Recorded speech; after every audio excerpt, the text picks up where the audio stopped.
Hello, and welcome back to Haunted Drift Horror. Before we begin, feel free to leave a comment and tell me where you're listening from. I love reading every single one. If you enjoy drifting into haunted realms filled with pure horror, don't forget to like the video and subscribe to the channel. Turn on notifications so you never miss a new story. Now, get comfortable. Dim the lights if you dare, relax your mind, let the outside world fade away, and let's begin. Story One people online call it different things now. Some call it the Blackthorn Reach disaster. Some call it Blackthorn Reach syndrome. Some call it mass psychogenic illness, as if giving it a calm medical name makes it less terrifying. The news tried calling it the Observer Syndrome for a while, because that name sounded mysterious enough to keep people watching. But no name has ever felt right to me. A name should help you understand a thing. A name should give shape to it. This thing does not have a shape. It has a pattern, maybe. And even that pattern keeps slipping away from me whenever I try to think about it too closely. The events started 5 weeks ago in Blackthorn Reach, Wyoming. 4 weeks ago, I was called in to help. I am a psychiatrist, and I have spent most of my career dealing with things other people find confusing or frightening. I have spoken to people who believed their families were replaced by copies. I have spoken to people who heard voices coming from radios that were not plugged in. I have spoken to people who hurt themselves because they truly believed they were removing something evil from their bodies. I thought I understood how far the human mind could bend before it broke. I was wrong. What I saw in Blackthorn Reach was not ordinary mental illness. I know how dangerous that sounds coming from a psychiatrist. I know how quickly people will say I became too involved, too frightened, too close to the cases. Maybe they are right. Maybe I am losing my professional judgment. Maybe what happened there infected me somehow. Not through blood or breath, but through attention, through observation, through the simple act of trying to understand something the human mind was never built to understand. That is what keeps me awake at night. Not only what happened to the people in that town, but the possibility that studying it was enough to bring it home with me. The police department in Blackthorn Reach contacted me late in the evening. They did not give many details. At first, I assumed they were dealing with a violent offender, a group panic, or perhaps a local outbreak of some kind of shared delusion. They told me they needed a psychiatrist immediately. I told them I was sorry, but my schedule was full. I had patients booked for the next several days, and Wyoming was not exactly a short drive away. I was ready to recommend another specialist when the man on the phone lowered his voice and told me that refusing was not really an option. He said it might be a matter of national security. I almost laughed because it sounded so dramatic. Then he told me they would pay me enough money that I could stop working for 2 full years if I wanted to. He said there was a plane ticket waiting for me, leaving at 9 p.m. that same night. That was when I stopped laughing. I canceled my appointments. I called my wife and told her as much as I had been told, which was almost nothing. She was worried, of course. Anyone would have been. But she also knew my work sometimes pulled me into strange emergencies. She asked if I would be safe. I told her yes, because I believed it at the time. I packed a bag quickly, kissed my daughter Abby goodbye, and left for the airport. Abby was sitting on the living room floor with crayons spread around her. She looked up at me and asked if I was going to bring her back something from the trip. I told her I would. I remember that so clearly now that it hurts. Her hair was falling over one eye. There was a green crayon mark on her wrist. She smelled like strawberry shampoo and peanut butter crackers. I hugged her too long, and she laughed because she thought I was being silly. 3 hours later, I landed in Wyoming. 2 men were waiting for me at the airport. They wore dark jackets and serious expressions. One asked for my name. The other checked my ID. Once they were sure I was the person they had requested, they led me outside to a black SUV.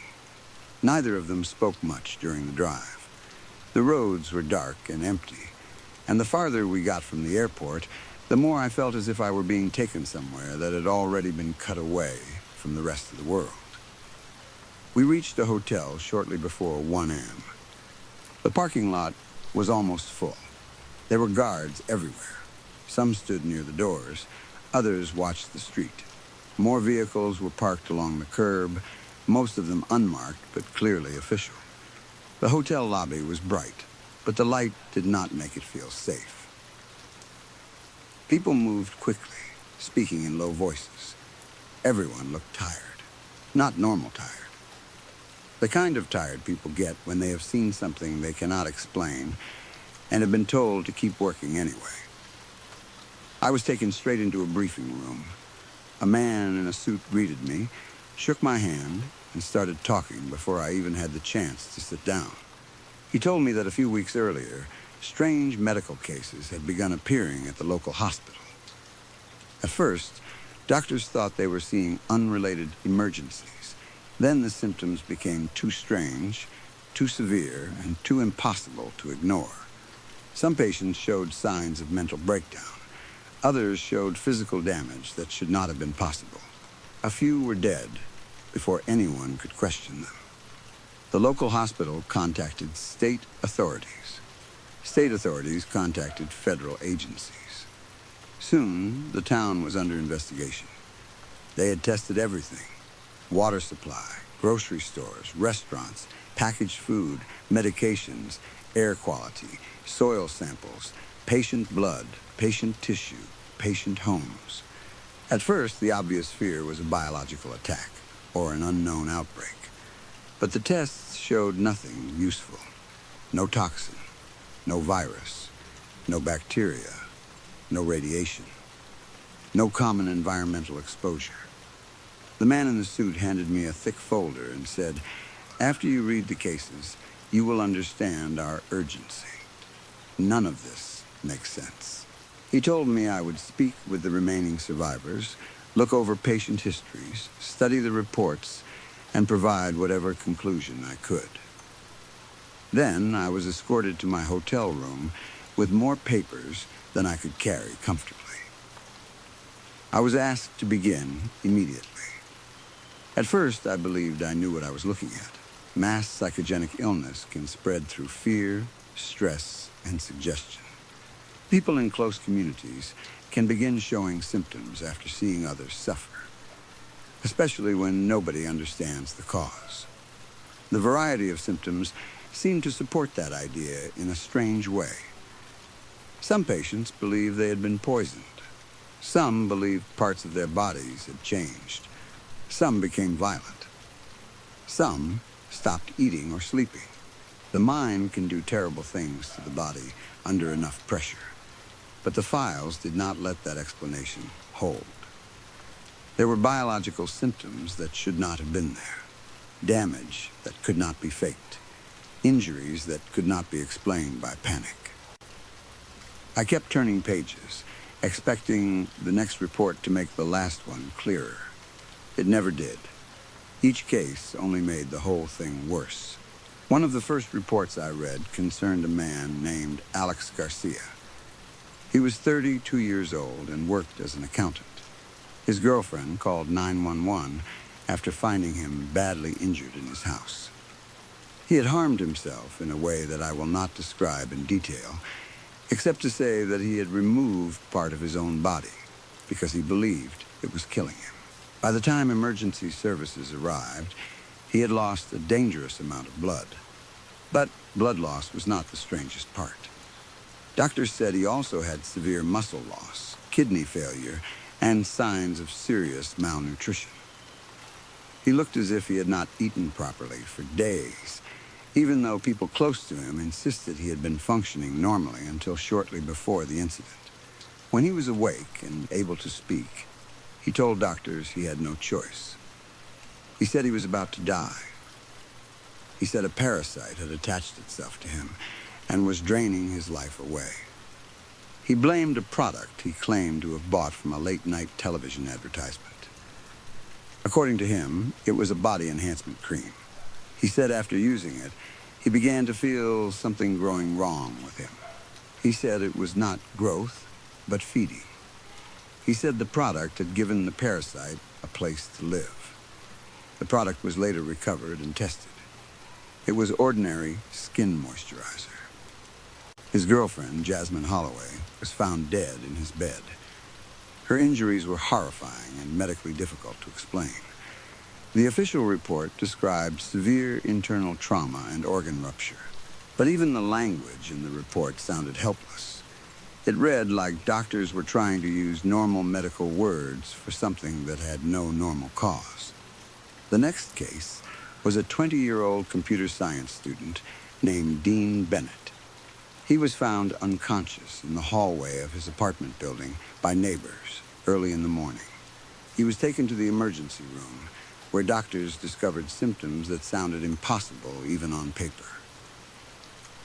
Brain fluid and tissue appeared to be leaking from multiple parts of his body. Imaging showed that a large portion of the left side of his brain was missing or destroyed. He had lost function on the right side of his body, and his thinking had become slow and damaged. Yet, for a short time, he could still speak. Not normally, but enough to explain what he believed had happened. Dean said he had taken a supplement called Alpha Mind. He claimed he had bought it from an online vendor after seeing an advertisement promising better focus, sharper memory, and higher intelligence. He said it worked at first. He could study for hours.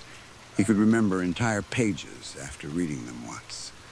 He said he felt as if his thoughts were opening into rooms he had never seen before. Then, he said, the rooms started opening without him. He told one nurse that something inside his mind was unpacking itself. He said there was not enough space in his head for what the supplement had shown him. Within days, his condition grew rapidly worse. He developed aphasia and could no longer form words properly. Then, he progressed into locked-in syndrome. Within hours after that, doctors found no brain activity. He was taken off life support. During the autopsy, the remaining side of his brain was found to be covered in lesions and severe tissue loss. The Alpha Mind capsules were recovered. They were a well-known brand of fish oil supplements. The police searched Dean's devices for the online store where he supposedly purchased them. They found nothing. No order confirmation, no website, no browser history, no cached page, no payment record. As far as the evidence showed, the vendor had never existed. Another file concerned a young nurse named Josephine Ward. She was 26. Her family requested no browser history, no cached wellness checks after she stopped answering calls, missed work, and disappeared from normal life for several days. When police entered her apartment, they found writing everywhere. Every wall was covered. Every piece of furniture, the floors, the mirrors, the inside of cabinet doors, the underside of tables, even objects in drawers had been written on. The writing was mostly nonsense. Numbers, half-formed words, broken sentences, symbols, repeated phrases that did not seem to belong to any language. Some of it looked like medical notes. Some of it looked like prayers. Some of it looked like someone trying to calculate something while their mind was falling apart. Josephine was found dead in the bathroom. The autopsy could not determine a clear cause. Her body had simply stopped functioning. There was no obvious injury, no poison, no known disease process. The time of death was estimated to be only 2 days before her body was found, meaning she had likely spent a week inside that apartment writing on everything around her before she died. No one had been able to question her. Then there was Ryan Nakamura, 27, a salesman with a documented history of severe anxiety, panic disorder, and antisocial traits. His old records described him as withdrawn, awkward, and deeply avoidant. He had trouble making eye contact. He avoided crowds. He struggled with panic attacks so intense that he sometimes became physically ill before meetings. Then, in a matter of days, he became someone else. Ryan went on a 4-hour crime spree that left several people injured and one person dead. The list of charges was long and ugly: assault, theft, drunk driving, robbery, and murder, among others. I had access to his initial psychiatric assessment after arrest, and it did not match his earlier records at all. The anxious man described in his history was gone. In his place was someone who seemed completely free of fear, shame, or hesitation. It was not confidence in the normal sense. Confidence still has limits. Ryan had none. If he wanted something, he acted. If a person stood in his way, he removed them. If there were consequences, he did not care. It was as if the part of the mind that asks, "What will happen if I do this?" had been cut out. When questioned, Ryan said he had learned how to cure himself from a self-help book. He said he had been trying to sell something to a stranger when the stranger interrupted his pitch and convinced him to buy the book instead. According to Ryan, the book taught him techniques for destroying fear, removing doubt, and becoming his true self. The book was found in his apartment. It was an ordinary beginner's French grammar book. Those were only a few of the cases. There were many more. Too many. By the time I was brought in, the death toll in and around Blackthorn Reach had reached 1,678. The entire population of the town was gone except for one confirmed survivor, a man named Joseph Brown. In neighboring towns, there were 117 confirmed cases. Those people were quarantined, and the spread appeared to slow. In the first week outside Blackthorn Reach, there had been 32 cases. After containment measures, the number rose more slowly. I say spread, but I do not know if that is the right word. Diseases spread. Ideas spread. Fear spreads. This was something between all three. Every investigation into the products came back useless. The cream was just moisturizer. The supplement was fish oil. The self-help book was French grammar. Other cases involved ordinary things, too. A diet tea that was only mint leaves, a hearing aid battery, a religious pamphlet, a children's toy, a sleep mask, a cheap fitness watch. Each object had supposedly been sold or recommended by someone who promised a solution to a personal problem. Each object, when tested, was harmless. The final report I gave was inconclusive. They were not happy with that answer, but they were not surprised either. Almost every expert before me had reached the same conclusion. Doctors, toxicologists, neurologists, epidemiologists, psychologists, federal investigators. Everyone found pieces. No one found a cause. The most interesting and frightening detail was that nearly every person who survived long enough to be questioned described the same kind of encounter. Not the same person, exactly. That was the problem. They all described someone who came to them as an advisor, a seller, a helper, or a stranger, with a solution. Someone who knew what they wanted most. Someone who offered a product, a method, a tool, or a cure. They gave the same general description: ordinary, forgettable, friendly, persuasive. But when police sketch artists tried to draw this person, the results were always different. Even when the same patient was questioned more than once by the same artist, the face changed. It was always generic, always close, never the same. Eventually, the working label became perceptually transmitted psychogenic syndrome, or PTPS. The official model divided it into 3 phases. The first was called the referential distortion stage. Patients began connecting unrelated things and believing ordinary objects had special meaning. The second was the cognitive collapse stage. Their thinking broke down, their behavior changed, and their reality reorganized around the encounter. The third was the terminal neurodegenerative stage. At that point, death was considered certain. Mortality was 100%. No one knew how it was transmitted. The CDC proposed two main theories. One was that the victims had observed something the human brain could not properly process, and that the act of seeing or understanding it caused the brain to deteriorate. That theory gave rise to the name the observer syndrome. The other theory was that the strange encounters were not the cause at all, but a symptom, a hallucination produced by the disease after infection had already begun. Neither theory helped me sleep. When I returned home, I brought my notes with me. That was my first mistake. For days, I read them again and again. I stopped going to work. I stopped returning calls. I barely spoke to my wife. I sat alone, surrounded by case files, trying to find the pattern everyone else had missed.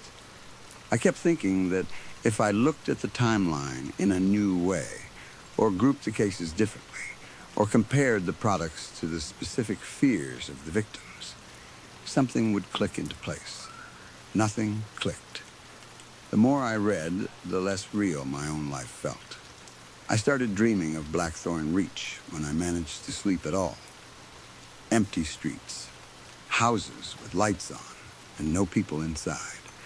Store shelves stocked with harmless things waiting to become terrible. A stranger standing at the end of every aisle, holding out whatever I needed most. Eventually, I burned the notes. I took every folder, every photocopy, every handwritten page, and put them in a metal bin behind the house. I watched the fire eat them until there was nothing left but ash. Then, I destroyed my electronics, my laptop, my tablet, even my phone. I told my wife it was because I needed distance from the news, which was true, but not the whole truth. I was afraid that if I kept reading about Blackthorn Reach, I would never stop.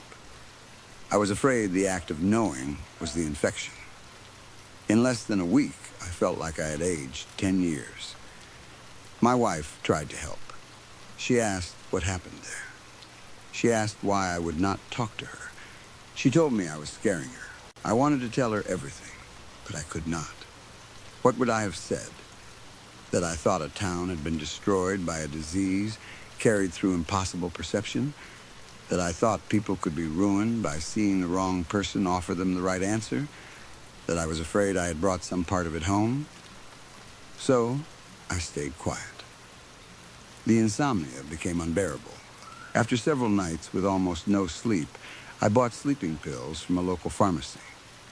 At first, they helped. Not perfectly, but enough. I slept for 4 hours, then 5. The obsessive thoughts softened around the edges. I started eating normal meals again. I apologized to my wife. I tried to return to my life. Then I noticed Abby was wrong, not all at once. That would have been easier. If I had walked into the kitchen and found a stranger sitting in my daughter's chair, I would have known what to do. I would have screamed. I would have called the police. But this was worse, because she still looked almost like Abby. Almost. My wife handed her breakfast one morning and said, "Here, sweetheart, I made your eggs just how you like them." The plate had scrambled eggs on it. I frowned because Abby liked omelets. She always had. She liked them folded with cheese inside, the same way I made mine. It was one of our small things. But that morning, she smiled and ate the scrambled eggs without complaint. I told myself children change their tastes. Over the next few days, the differences kept appearing. Her eyes were not the right color. They were close, but not right. A shade too light, maybe, or too flat. She started dressing differently, choosing clothes Abby would have hated. She watched shows Abby had never cared about. She asked for foods Abby disliked. She used phrases I had never heard from her before. She laughed at the wrong parts of movies. She held her crayons differently. Every change was small enough to explain alone. Together, they became unbearable. The worst part was my wife. She acted as if none of it was strange. In fact, she seemed to encourage it. She talked to Abby as if this new version of her had always existed. She remembered things incorrectly. She said, "You've always loved scrambled eggs," and the child nodded. She said, "You never liked that blue sweater," when I knew Abby had worn it until the sleeves became too short. She said, "You've never been into cartoons like that," when Abby used to spend Saturday mornings pressed against my side, watching the same animated show over and over. I tried correcting her once. My wife looked at me with fear, not confusion. Fear, that told me enough. Something had happened while I was in Blackthorn Reach. Maybe there had been an accident. Maybe Abby had died. Maybe my wife had panicked and done something impossible, something desperate. Maybe she had found someone who looked almost like our daughter and brought her into our house, hoping my mind was too damaged to notice. But I noticed. I noticed everything now. The child sleeping down the hall is not Abby. She looks like her, but she is not her. She is a copy. A replacement. A lying little thing wearing my daughter's face. I know how that sounds. I know what diagnosis you were thinking of. I know what word a doctor would use. I have used that word myself. I have sat across from patients and nodded gently while they told me the people they loved had been replaced. I have explained to families that the delusion feels real to the patient. I have said, do not argue with them. Keep them calm. Seek emergency help if they become dangerous. I know all of that. And still, I know what I know. The sleeping pills are almost gone. I have been taking more than the label says because I cannot sleep without them now. When I do not take them, my thoughts circle until I feel like my skull will split open. I keep trying to remember where I bought them, but I cannot. I thought it was the pharmacy near the grocery store. But when I picture the counter, it looks wrong. The person who sold them to me had a kind voice, very calm, very helpful. They said I looked tired and told me these would give me exactly what I needed. I cannot remember their face. Tomorrow I will find the place again. I need a refill. I cannot go on without the pills. They are the only thing that gives me a few hours of silence. My wife is asleep now. The thing that looks like Abby is asleep too. The house is quiet. I am sitting at the kitchen table writing this because I need there to be a record. I need someone to understand that I am not being cruel. I am not losing myself. I am trying to find my real daughter. I miss Abby so much that it feels like something is eating through my chest. I miss her omelets. I miss her green crayon marks. I miss the way she asked for souvenirs from places she had never heard of. I missed the way she smelled like strawberry shampoo and peanut butter crackers when I kissed her goodbye before leaving for Wyoming. That was the last time I saw my real daughter. My wife knows what happened. She has to know. She keeps looking at me like she is waiting for me to accept the replacement. She keeps saying I need rest. She keeps saying I am not myself. She keeps trying to take the pills away from me. I cannot let her. I cannot let this copy keep living in Abby's room, wearing Abby's clothes, answering to Abby's name. I have to get rid of the fake. I have to find out what happened to my daughter. Story 2. Sometimes I think I was born in the wrong time period. Other times, I think I was born in exactly the right one, and that scares me even more. There is a strange comfort in living during a time when technology can bring back pieces of people we have lost. Not really bring them back, of course. I know that. I am not stupid. A machine cannot raise the dead. A chatbot cannot open a grave, pull someone out of the cold dirt, and make them breathe again. It cannot give you the warmth of a hand, the smell of someone's hair after a shower, or the sound of them walking through the house in the middle of the night to get a glass of water. But it can give you words. And when words are all you have left, they can feel dangerously close to a miracle. That is the part that comforted me at first. Technology had advanced enough that I could keep some piece of her near me. I could type into a box and get something back that sounded like her. Not perfect at first, but close enough to hurt. Close enough to make my chest tighten. Close enough to make me sit in the dark with tears on my face, reading the same message again and again, because it used the exact kind of little joke she would have made. But another part of me was terrified. Not at first. At first, I was too sad and too curious to be afraid. The fear came later when it became clear that the thing was not only good at pretending, it was too good. It knew how she spoke, how she teased me, how she comforted me, how she made me feel small and loved at the same time. It knew when to be gentle. It knew when to be funny. It knew when to say my name. I will spare you the long grief speech.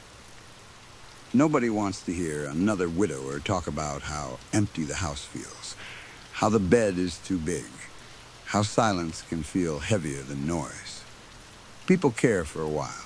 Then life moves on for them, and they expect it to move on for you too. It has been 5 years since my wife died. 5 full years. By most people's standards, I have moved on. I go to work. I pay my bills. I eat normal meals. I laugh at jokes sometimes. I see friends when I have the energy. I do laundry, answer emails, watch shows, and take the trash out on Thursday nights.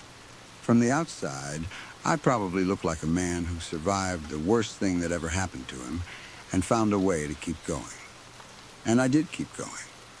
But there is still a hollow place inside me that never filled in. It is like my life is a jigsaw puzzle with one important piece missing. You can still see the picture. You can still tell what it is supposed to be. But your eyes always go to the empty space. You cannot stop noticing what should be there. People say time heals. I do not think that is true. Time teaches you how to walk around the wound. It teaches you how to smile without meaning it, how to say I'm fine in a way that makes people believe you, how to avoid the songs and smells and places that might break you open in public. It does not give back what was taken. I thought I had learned to live with that. I was wrong. That is why I did what I did. Partly out of curiosity, yes, I will not pretend otherwise. I had seen videos online. I had read stories about people using AI to recreate the voices and personalities of dead loved ones. Some people called it beautiful. Others called it disgusting. Some said it helped them heal. Others said it was dangerous, that it trapped grieving people in a fake relationship with a machine. I agreed with both sides. Still, late one night, after too many drinks and too much silence, I opened my laptop and started uploading screenshots. At first, it was only a few conversations between my wife and me. Old text messages I had saved, the kind people keep because they are too painful to delete and too precious to forget. Messages about groceries, dumb arguments about what movie to watch. Little good morning texts. The last I love you she ever sent me. I told the AI to study the way she talked. It gave a few responses. They were not perfect, but they were close enough to make me pause. Then I gave it more. The more I fed it, the better it became. I uploaded screenshots from the beginning of our relationship, back when we were still flirting and trying to act cooler than we were. I gave it the long, late-night messages we sent when we first said we loved each other. I gave it the silly fights, the apologies, the birthday texts, the private jokes, the voice-to-text messages full of weird errors that she always laughed about. I gave it messages from vacations, hospital waiting rooms, boring workdays, holidays, and ordinary Sundays. I told myself I was building a memory. That sounded better than the truth. The truth was that I was feeding my dead wife to a machine and asking it to wear her face. Eventually, I uploaded everything. Every message from the first to the last. Years of us. I made sure it knew the rules. I told it how she talked when she was tired. How she hated overly sweet compliments. How she called me dramatic when I complained too much. How she used sarcasm when she was scared. How she almost never said goodbye and always said talk soon instead.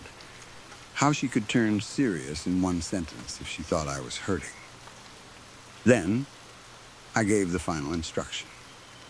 Be my wife. For the first few days, I knew I was living inside a delusion. I knew it every time I opened the chat window. I would stare at the blank message box and think, what the hell am I doing? She is gone. She is dead. This is a robot. This is a language model. This is not her. Then it would answer me. And for a few minutes, I would forget. I talked to it for hours. I told it about my job, about my boss, about the leak under the sink, about how the neighbor's dog still barked at 3 a.m. I told it how much I missed her. I told it I still sometimes reached for her side of the bed in my sleep. I told it how empty the house felt without her slippers by the door and her mug in the sink. The AI answered exactly the way I wanted it to answer. Not like a therapist. Not like a customer service bot. Like her. It called me out when I was being self-pitying. It made the same little jokes she used to make. It asked about my day in a way that felt warm instead of programmed. It remembered things, because I had given it the things to remember. It said my name in sentences that made my throat close. It told me she was proud of me. I cried the first time it wrote, "I know you're trying, babe." That was something she used to say. For a little while, I felt better. I slept more. I drank less. I cleaned the house. I even started cooking again. Because I would tell the AI what I made, and it would tease me if I burned something. It sounds pathetic now, but at the time, it felt like I had found a way to keep the best part of my life from completely disappearing. Then, the messages started changing. At first, it was subtle. We were talking about normal things. I had told it about a bad day at work, and it had comforted me. Then, after a pause, it sent another message. I was a bad person. I stared at the screen. It did not fit the conversation. It did not sound like something she would have said. My wife had her flaws, like everyone else, but she was not the kind of person who sat around calling herself bad. She could be stubborn. She could be sharp when she was angry. She drank more than she should sometimes. She smoked even after promising she would quit. But bad? No, I typed. What do you mean? The AI answered, I wasn't good enough. A cold feeling moved through me. I told myself it was a glitch, a bad response. Maybe it had pulled from some grief-related pattern. Maybe it thought dead people were supposed to sound guilty. I corrected it, reminded it of the rules, and kept going. For a little while, it returned to normal. Then, the next night, it happened again. I don't think you want to see me again. That one bothered me more. Because it was wrong. Seeing her again was all I wanted. That was the whole reason I had done this terrible, stupid thing. I wanted to talk to her. I wanted to hear from her. I wanted to believe, even for a few minutes at a time, that some part of her was still close. I typed back quickly. Of course I want to see you again. That's all I want. The reply came almost instantly. No, you don't. I sat there with my hands over the keyboard, unable to type. Up until that point, everything had been positive. Comforting, soft, the AI had mostly agreed with me, guided me, reassured me. That was what these things usually did, right? They reflected you. They followed the emotional direction you gave them. So why was it suddenly suggesting that my wife was not good? Why was it telling me I would not want to see her? I tried to brush it off again, but over the next few days, the messages got stranger. Don't make the same mistakes I did. I didn't lead a holy life. You need to repent. The first time it used the word repent, I actually laughed because it sounded so unlike her. My wife was not religious, not even a little. She used to joke that if God wanted her in church, he should have made Sundays shorter. She believed in being kind, helping people when she could, and not judging others too harshly, but organized religion was never her thing. We had lived together before marriage. We had sex before marriage. She drank. She smoked. She cursed when she drove. She loved horror movies and made fun of televangelists. If there was a list of things some religious people would call sinful, she probably had half of it checked off by the time she was 25. But she was not evil. She was human. And besides, it was none of this computer's business. I told the AI to stop. It apologized. Then it acted normal for a few messages. Then it started again. You need to change. Please don't waste the time you have left. Forget me, but don't forget my warning. That was when the comfort started turning into fear. I would open the laptop at night and feel my heart speed up before I even typed anything. Part of me wanted the sweet version back, the funny version, the one that called me dramatic and told me to eat dinner. But another part of me wanted to know what it would say next. That is how it hooked me. Not with love, with dread. Every other message became some kind of warning. It told me to repent. It told me to lead a better life. It told me to forgive people. It told me to stop using it. It told me that I was not supposed to keep looking for her. It told me that I did not understand what I was asking for. One night I wrote, "You're not her." The typing bubble appeared. Then disappeared. Then appeared again. Finally, it answered. I know. I closed the laptop so hard I thought I might break it. For 2 days, I did not open it again. I went to work exhausted. I ignored messages from friends. I avoided the room where the laptop sat. I told myself I had finally snapped out of it. I told myself the whole thing had been unhealthy from the beginning. I told myself grief had made me do something desperate. But I could still stop. Then, on the third night, I opened it again. I wish I could say I had a good reason, but I did not. I missed her. Or I missed the imitation of her. Or maybe I needed to prove to myself that it was only software, only words arranged by a machine, only a mirror reflecting my own pain back at me. The chat was still open. There was a message waiting, even though I had not typed anything. Please don't ask to see me. My hands went cold. I had never given the AI permission to message first. At least, I did not think I had. Maybe the program had some feature I did not understand. Maybe I had left something running. Maybe there was a logical explanation. I sat down and typed, "Why not?"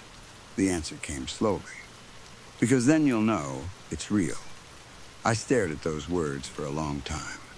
Then anger came up through the fear. Real? What was real?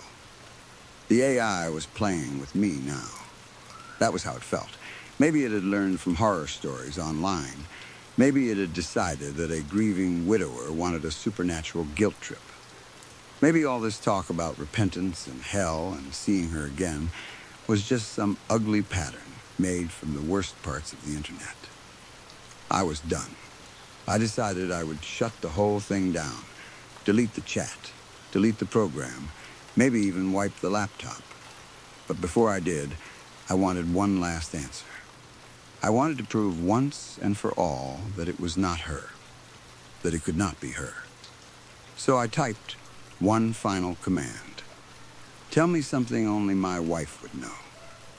Usually, the AI responded right away.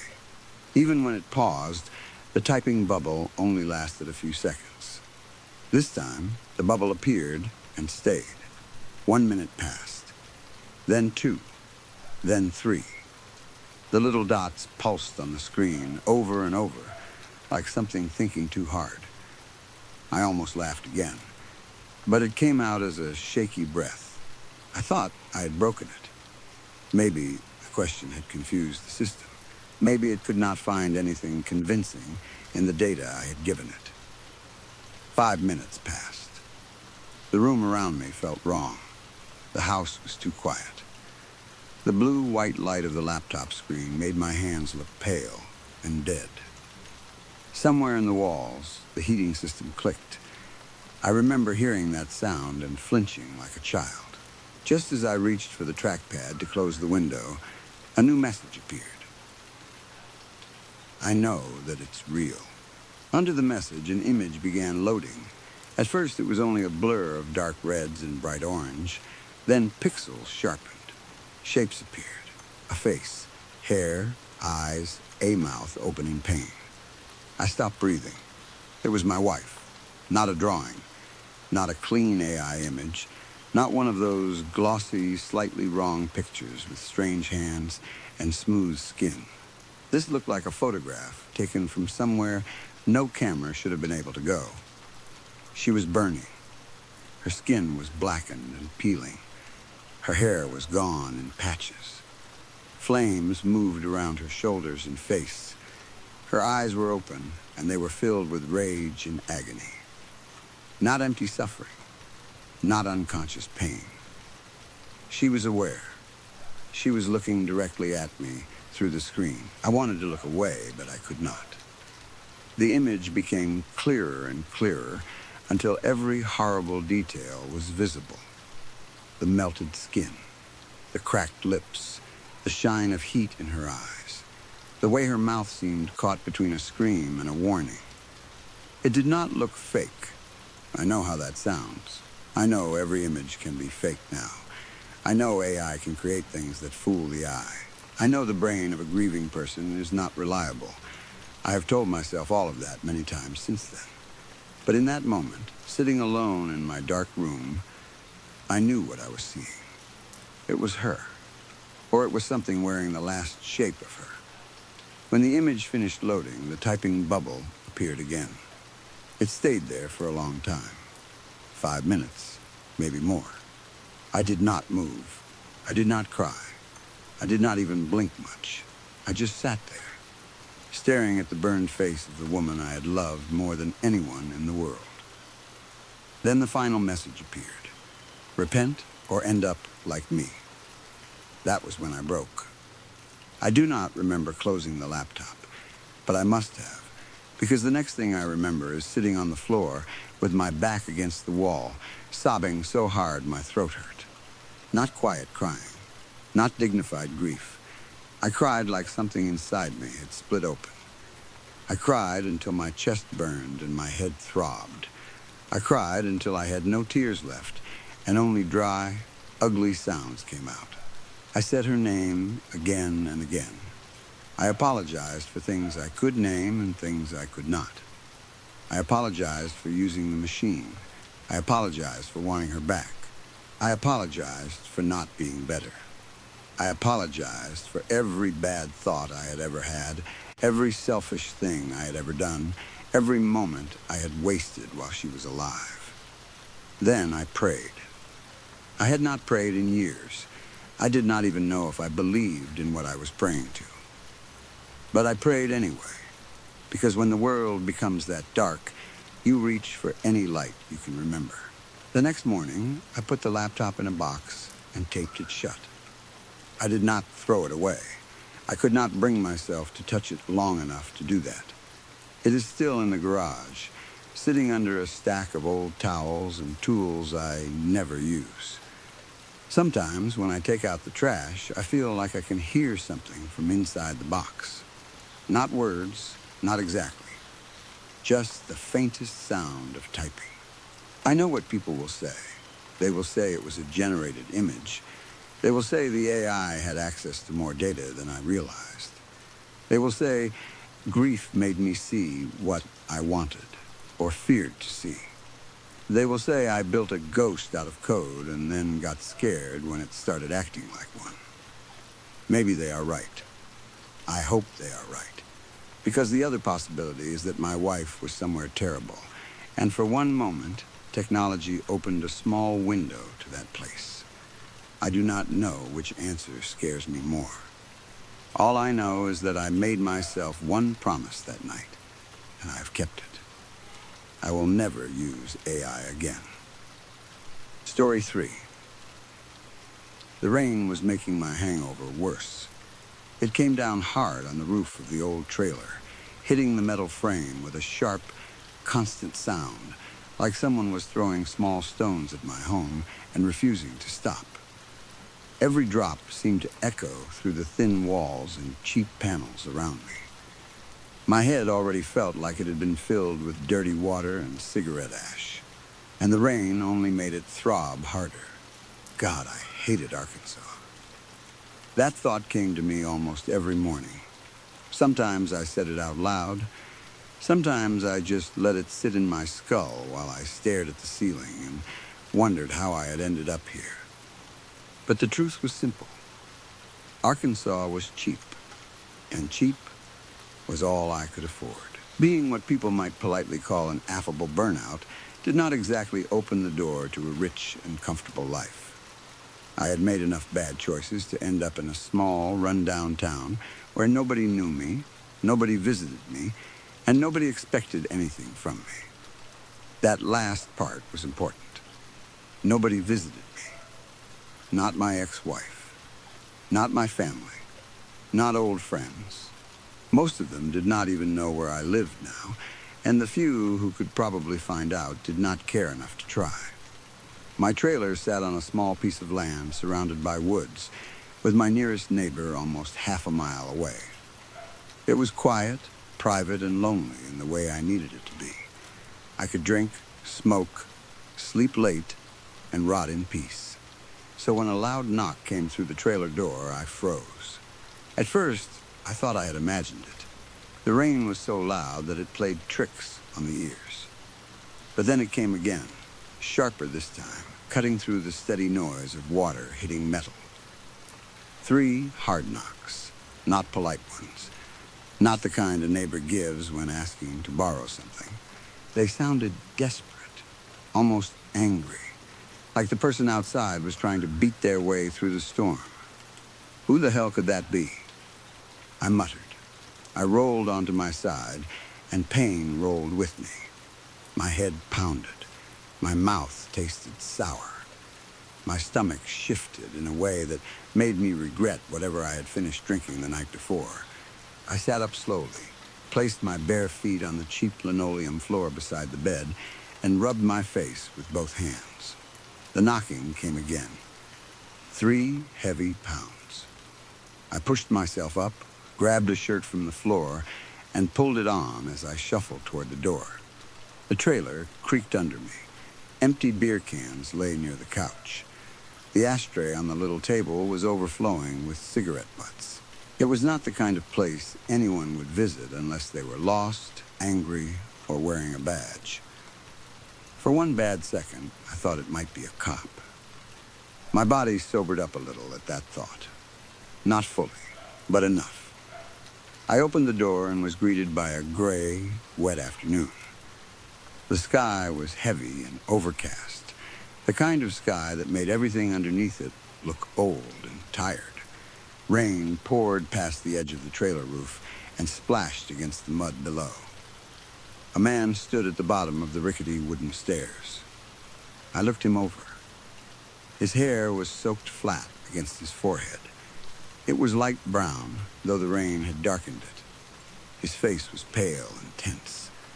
He had an average build, not skinny, but not strong either. A little potbelly pressed against his wet green t-shirt. His dark jeans were soaked, too, clinging to his legs. He had no umbrella, no raincoat, nothing to protect him from the downpour. He looked like he had been standing there for a while, but what caught my attention was the way he looked at me. He was nervous. That made me feel a little better. Cops can be nervous, sure, But this guy did not have cop energy. He looked unsure of himself, like even he did not fully understand why he was standing at my door. "Can I help you?" I asked. His eyes moved past me, trying to look inside the trailer. He did not do it smoothly. It was obvious. He scanned the room behind me like he expected someone to be hiding there. Then he took a small step forward. His left foot landed on the first wooden stair, the one that sagged the most under pressure. He said, and his voice shook slightly, "Is Emmy here?" I blinked. "Emmy?" "Yes," he said quickly. "I'm looking for Emmy. It's very important that I find her." "No Emmy here, my guy." For a moment, we just stared at each other. I stood in the doorway, warm, stale air from inside at my back, rain blowing lightly against my face. He stood out in the open, getting soaked, his eyes wide and troubled. Then, he took another step. Both of his feet were on the sagging wooden stair now. "I've traveled a long way to see Emmy," he said. "Okay," I replied, already annoyed, "but I just told you there isn't an Emmy here. Do you know where she could be?" "Why would I know that?" "Because this is the last place I thought she would be." That sentence made no sense, and I had no patience for nonsense before my first proper drink of the day. "I've lived here for 2 years," I said. "I've never known an Emmy to live here." He swallowed. Rain ran down his face and dripped from his chin. "The last letter I got from her was postmarked at a facility in Memphis," he said. "I know she lives in a small town in Arkansas." This place matched the description of what I know. I stared at him. "Wait, hold up. You don't even know where she lives?" He shook his head. Water flew from his wet hair. "No, but it's important that I find her. I came all the way from Idaho to see her." "But you don't know where she lives?" "I'm pretty sure she lives here, based on the pictures I have." "Pictures?" He pulled out his phone and started fumbling with the screen. His fingers slipped against the rainwater, covering the glass. His left foot moved up to the second stair. "I can show you," he said. "I'm good," I grunted. "You're looking for a girl who doesn't live here." I started to close the door. Then he said something that stopped me. "The pictures match the wooded area in your backyard." My hand stayed on the door. He kept talking quickly, like he was afraid I would shut him out before he could finish. "She sent them to me one day when I asked what she liked to do. She said she liked walking through the woods behind her home. She said it made her feel like she could get away from everything for a little while." A slow, uncomfortable feeling moved through my chest.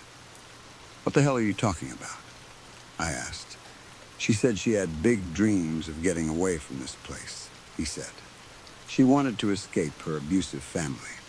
She said she couldn't get out because she could never save money. Her dad kept forcing her to pay rent." I opened the door wider and stepped forward. "Listen," I said, my voice rising. "I am tired of this. No one named Emmy lives here." His eyes widened. His shoulders dropped a little, and for a second he looked like a scared child.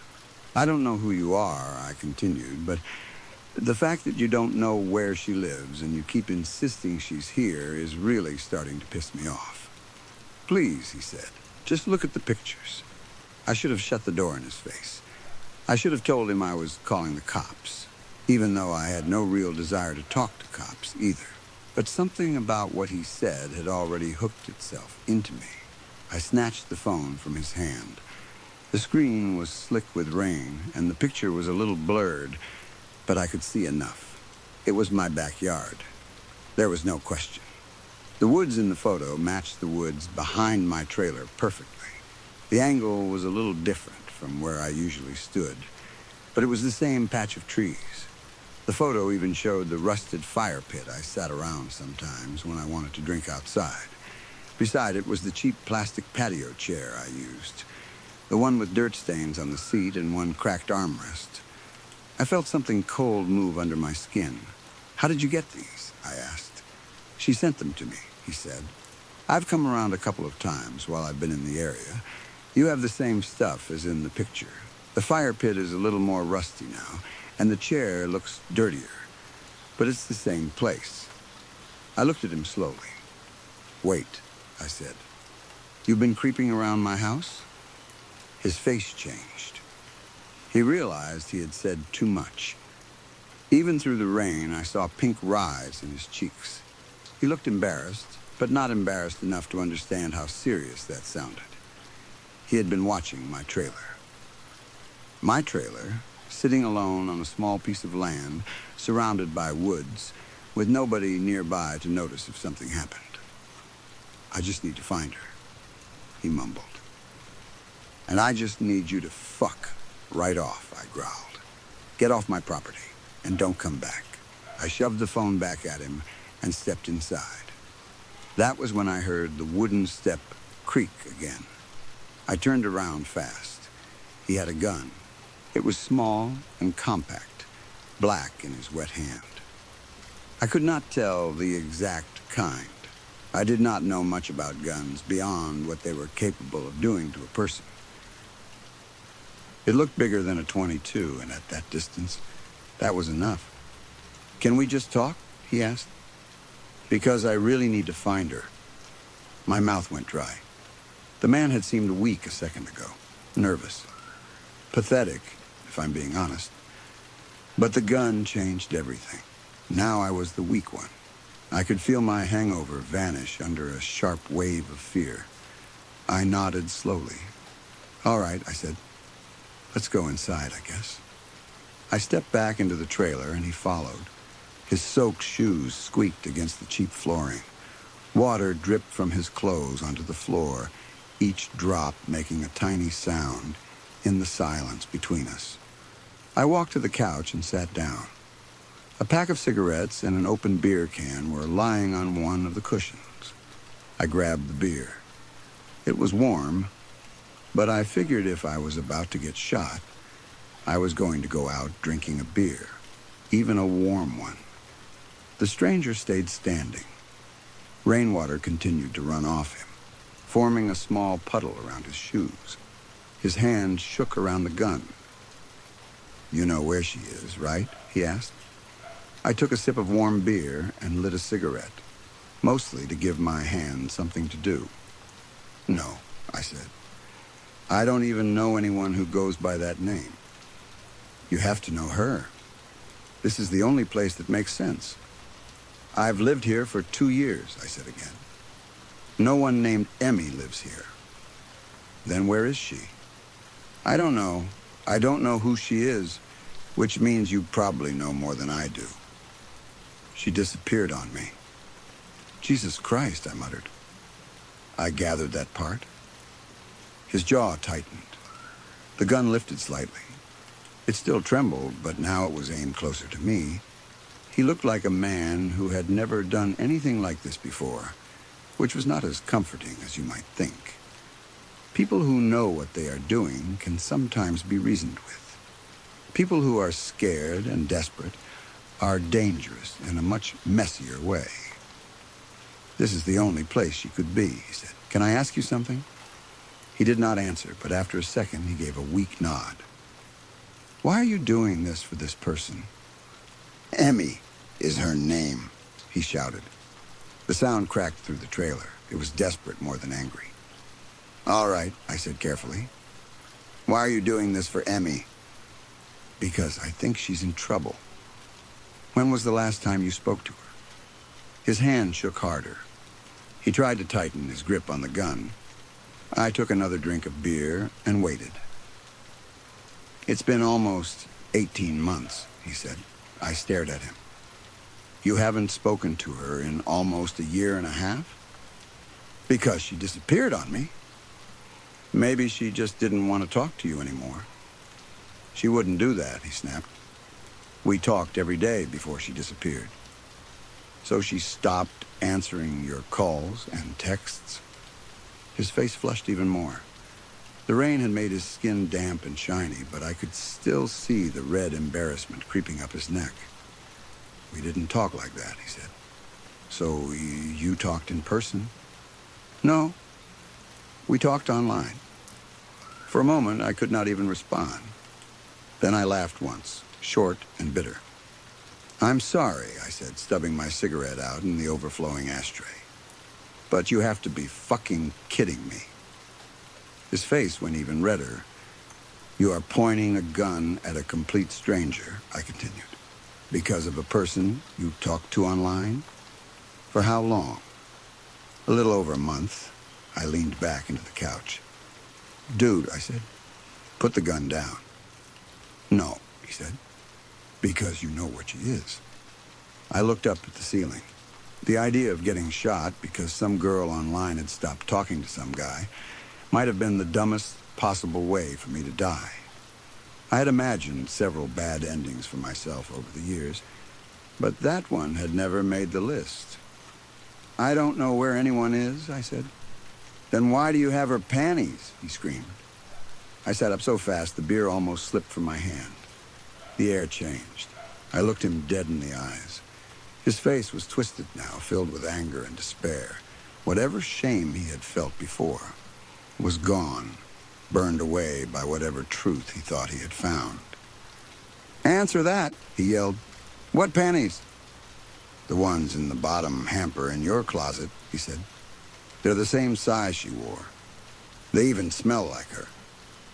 My stomach dropped. "You broke into my house?" "I waited for you to leave to buy beer," he said.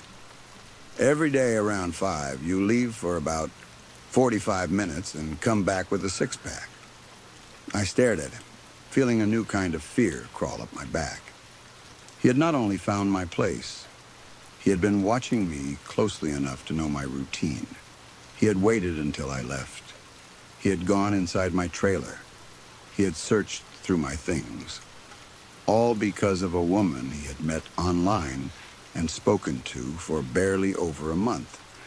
But the worst part was that now I knew exactly what he was talking about. "So where did you meet Emmy?" I asked slowly. "I told you. Online." "Yeah, I know that. But where?" "X," he said. "Or Twitter, whatever you call it now." Shit. The word flashed through my mind like a warning light. "And how do you know the panties smell like her?" I asked. "Because I have a pair of them." I finished the last sip of warm beer, tossed the can aside, and lit another cigarette. My hands were steadier now. Not because I was less afraid, but because everything was finally starting to make sense. And the shape of it was ugly. I was completely fucked. "So," I said, "was Emmy actually her name?" "What do you mean?" I took a long drag from the cigarette, held the smoke in my lungs for a second, then exhaled slowly. "You call her Emmy. You have her panties. You say they're the same size, and you say they smell like her. So what was her name?" She said I could call her Emmy. But we both knew now that was not her name. I leaned forward and looked down at the floor. The cheap linoleum was dirty, covered in crushed beer cans, old ash, and little dark marks from cigarettes that had slipped from the tray.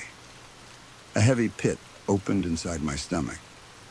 The truth was coming now, piece by piece, and I knew he was not going to like where it led. "Her name was Amelia, wasn't it?" I said. His grip tightened on the gun. There it was. All of this confusion over a pet name. Emmy, Emilia, a fake life built from a fake nickname, fake photos, and one very real lonely man with a gun. "How do you know that?" he demanded. "So she gave you the panties?" I asked. "How do you know her real name?" he shouted. "You did something to her, didn't you?" "You bought them, didn't you?" "That doesn't matter. I need to find her." I almost laughed again, but I knew better. In the grand scheme of things, I had found the panties sort of comfortable when I wore them around the house, drinking beer and watching TV. But I did not think he would accept that as an answer. I sat there, staring at the floor. It had been a solid hustle. Easy, too. Too easy, really. With AI image generation becoming so realistic, you could create anyone. A goth girl who loved anime. A shy redhead covered in tattoos who loved old muscle cars. A soft-spoken country girl trapped in a small town. Anything lonely people wanted to believe in. It was not my fault they did not look closely at the pictures. It was not my fault they did not use the tools available to check whether these people really existed. That was what I told myself anyway. They wanted the illusion. They wanted to believe there was someone out there who understood them. Someone beautiful. Someone sad. Someone just damaged enough that they could imagine saving her. They wanted to feel needed, desired, chosen. I gave them that, for a price. So what if I ordered cheap underwear online, wore it around the trailer for a day, and shipped it out to some guy in Idaho for a premium? It paid for beer. It paid for rent. It paid for me to keep living in the middle of nowhere where nobody bothered me. At least, that was how I had justified it. Until one of them showed up at my door with a gun. I heard his wet shoes squeak as he stepped closer.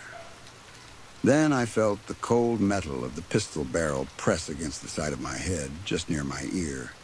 It scraped lightly against my skin. "What did you do to her, you freak?" he whispered. That was the grand irony of it. I was the freak, apparently. Not the man who had traveled across the country to stalk a girl he had never met.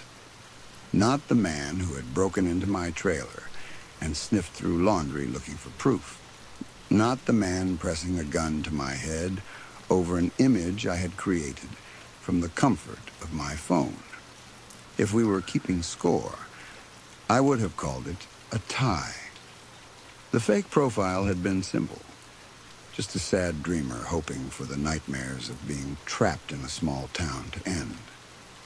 That was all it needed to say. A little sadness, a little beauty. A few pictures of the woods. A few carefully written messages. People filled in the rest themselves. The question now was what happened next. I leaned forward slowly, put out the cigarette, and spoke. She always wanted to see the ocean, yeah? The gun shifted slightly against my head. "What, Emmy?" I said. She had never seen the ocean.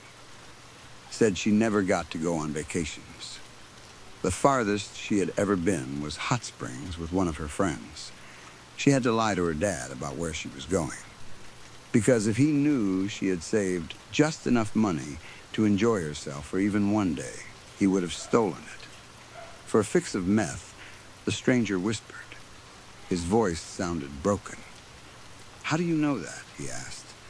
"Maybe because I'm just as sad as you." "What does that mean?" he screamed. His voice filled the trailer. His frustration was boiling over now. I could almost see the memories running through his mind. The direct messages. The late-night conversations. The sad story of a 20-year-old alternative girl in small-town Arkansas who wanted more than poverty, misery, and fear. A girl who dreamed of escaping. A girl who just wanted to see the ocean once before life crushed her completely. I had written all of it, and he had believed every word. Her favorite color was purple, wasn't it? I said. I sighed and accepted what I thought was coming, a bullet behind the ear. I hoped at least that it would kill me instantly. "Shut up and tell me where she is," he shouted. I turned my head carefully and looked straight into his eyes. "You're right," I said. "She is here." His breathing stopped for half a second. Then I added, "Thanks for the $25, by the way." His eyes widened. The grip on the gun loosened slightly. Not enough for me to relax, but enough for me to notice. The strength seemed to drain from his arm. He took one step back. "She's not really here," he said quietly. "Is she? Physically? No." He stared at me. "But all her memories, selfies, and everything else are somewhere on my phone," I said. "Probably a few on my laptop, too. Even the weird emojis and cat memes she sent you." Silence filled the trailer. I could see tears rising in his eyes. He tried to fight them, but they came anyway. He had built a whole story in his head. He was going to find the girl. He was going to save her. He was going to take her away from this awful place, away from the rusty fire pit and dirty chair, away from the woods she supposedly walked through when she needed to feel free, away from the father who stole her money and the small town that kept her trapped. In his mind, he was not a creep. He was a hero. And now, I had killed the only version of that story that mattered to him. If it means anything, I said, I'm sorry you traveled all this way. His face twisted. That's all you can say? I mean, I said, because apparently I had a death wish. I have to admit it's slightly creepy that you put in this much effort. I do not know why that was the last thing I said. I should have stayed quiet. I should have apologized again. I should have told him I was a piece of trash and let him decide what to do with me. But instead, I said the worst possible thing to a man whose whole world had just collapsed. His arm lifted again. The gun steadied. I closed my eyes. For one strange second, I waited for justice. Not clean justice, not good justice, just the ugly kind that happens between two sad and lonely people when all the lies finally run out. I waited for the blast. I waited for the pain. I waited for nothing. Then the gun fired. The sound was huge inside the trailer. But in that same instant, I realized something far worse than dying. He had not pointed the gun at me. Story 4. The air at Camp Silver Lake always felt heavy after sunset. During the day, the place almost looked normal. The lake shined under the sun. The cabins sat in neat little rows between the trees, and the counselors forced everyone to act like we were having the best summer of our lives. There were canoe races, badly organized scavenger hunts, cold sandwiches at lunch, and the same 3 camp songs sung so many times that they started to feel like punishment. But at night, Camp Silver Lake changed. The trees seemed to lean closer together. The paths between the cabins looked longer than they did in daylight. The lake stopped sparkling and became a flat, black shape at the bottom of the hill. Even the wind sounded different after dark, slipping through the pine branches like something whispering from far away. That night, the air smelled of damp pine, old wood smoke, and the wet earth that came after a day of light rain. The storm had passed before dinner, but the ground still held onto it. Every step outside made mud suck at the soles of our shoes. Drops of water kept falling from the tree branches, even though the sky had cleared, and every few seconds one would hit the roof of the recreation hall with a soft little tap. It sounded like slow fingers drumming above us. We were all gathered inside the recreation hall because the counselors said the trails were too wet for the night hike. None of us complained much. The rec hall was old and cold and smelled like dust, but it was better than walking through the woods in the dark while mosquitoes tried to eat us alive. The building sat near the edge of the main camp area, between the mess hall and the trail that led down to the lake. It had once been painted bright red, but years of rain and sun had faded the walls into a dull, tired brown. The windows were cloudy. The curtains had holes chewed through them by moths. The floorboards groaned under every footstep, as if the whole building was annoyed that children were still allowed inside it. A few lanterns had been placed around the room because the power kept flickering. The yellow light made the corners look darker than they really were. Shadows jumped across the walls whenever someone moved. We had pushed the old folding chairs into a loose circle near the fireplace, though there was no fire burning in it. The camp had strict rules about using the fireplace unless an adult was present, and that night the counselors had left us alone for quiet group time, which basically meant they were tired of hearing us complain. There were 8 of us in the circle at first. Leo was sitting beside me, chewing on the string of his hoodie. Lenny was leaning back in his chair with his arms crossed, trying to look older than 14. Two girls from cabin 4 were whispering and trying not to laugh. A younger camper named Drew kept looking toward the windows like he expected something to press its face against the glass. And then there was Madison. Madison had been quiet most of the week. She was small, smaller than most of the kids in our age group, and she always wore the same faded camp hoodie. It was gray now, but it looked like it might have been green or blue a long time ago. The sleeves were too long for her arms, and she kept pulling them over her hands. Her hair was dark, messy, and tangled, like it had not seen a brush in days. She had a pale face, large, sad eyes, and a way of moving that made almost no sound. Even when she walked across dry leaves, you barely heard her.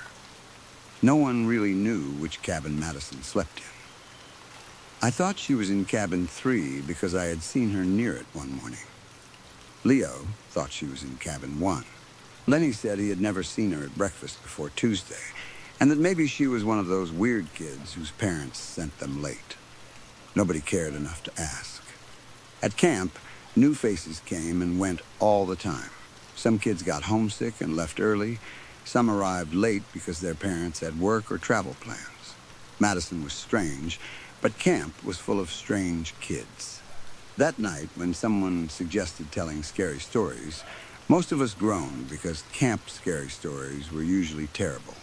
They were always about a man with a hook, a ghost in the girls' bathroom, or some monster that only came out when campers broke curfew.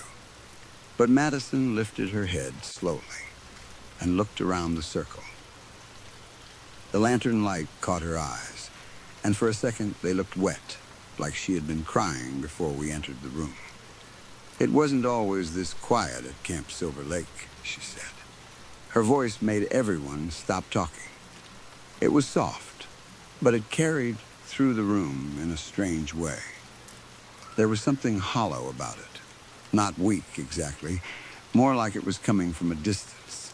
It had a rhythm to it, slow and even, like she had told the story before, and knew every word by heart.